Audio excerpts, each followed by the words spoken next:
With us now is Dr. Alba, dermatologist in the Sexually Transmitted Diseases Unit at Hospital Clinic in Barcelona. And we are speaking today about her presentation on Mpox as part of the EADV session STI screening.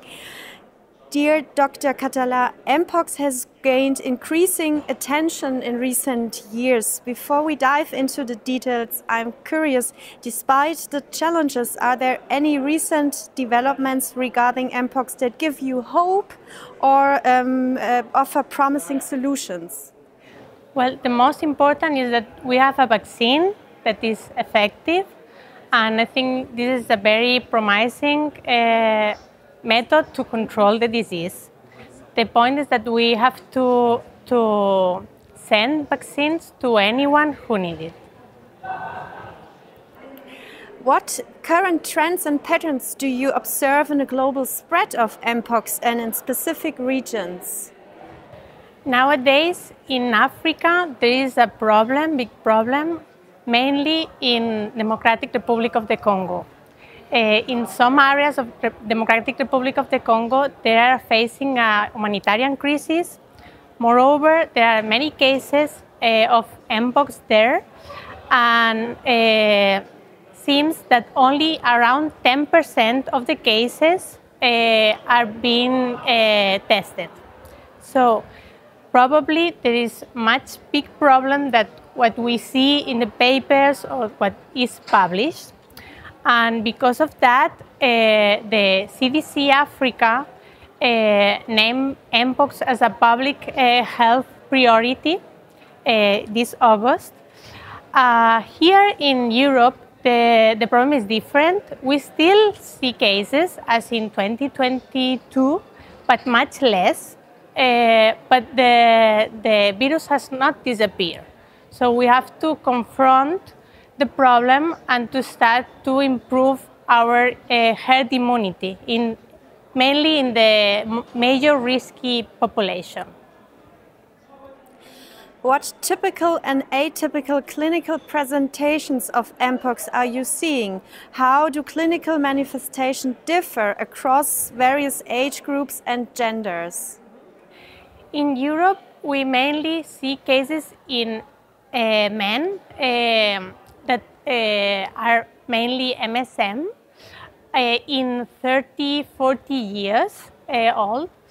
And the lesions are not so specific. They can appear as other STIs, but are quite different because normally are like a donut lesion in the genital area or perianal area, normally accompanied with lymphadenopathy lesions, are also with edema, big edema, and also can be accompanied, not always, but can be accompanied by systemic symptoms as fever, malaise, arthralgias, myalgias, etc.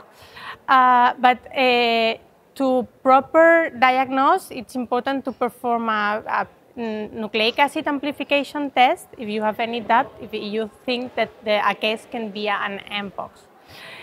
In Africa, the data is different. I haven't been there, but they said that the rash is more generalized. People tend to be more severe regarding the systemic symptoms. Are more children affected. So this is different from what we see in Europe. Which diagnostic methods and tests are the most reliable for early detection, and what current therapeutic approaches and treatment protocols are the most effective? The diagnosis should be performed by a nucleic acid amplification test, mainly in lesions.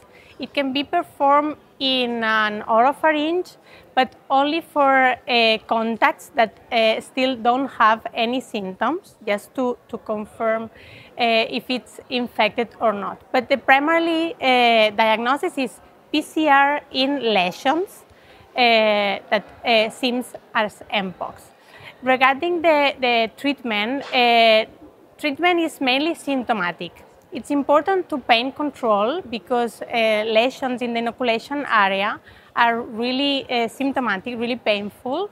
So it's important to control the pain because if not, patients suffer so much. And moreover, we have some antiviral treatments as tecovirimat approved in Europe, but we normally use only for severe cases or in immunosuppressed patients or in patients with complications. What prevention strategies have proven most effective in keeping down the spread of Mpox in the population? The most important prevention methods have been education of at-risk population, vaccination of at-risk population, and increasing the herd immunity of at-risk population. Mm-hmm.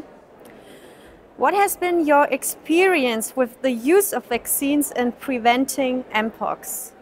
Vaccines are effective to control the infection, to reduce the number of patients who get infected, and also to reduce the severity of the infection. It's important to remark that the vaccine doesn't mean you cannot be infected, but probably if you are infected, you will have a less severe infection. And how do you see the role of new technologies and methods such as genome sequencing and big data in combating Mpox? Probably in the future, new point-of-care testing, genome testing, and moreover, maybe intelligence artificial can help us to control the disease. Mm-hmm. Thank you so much for the interview. Thanks to you.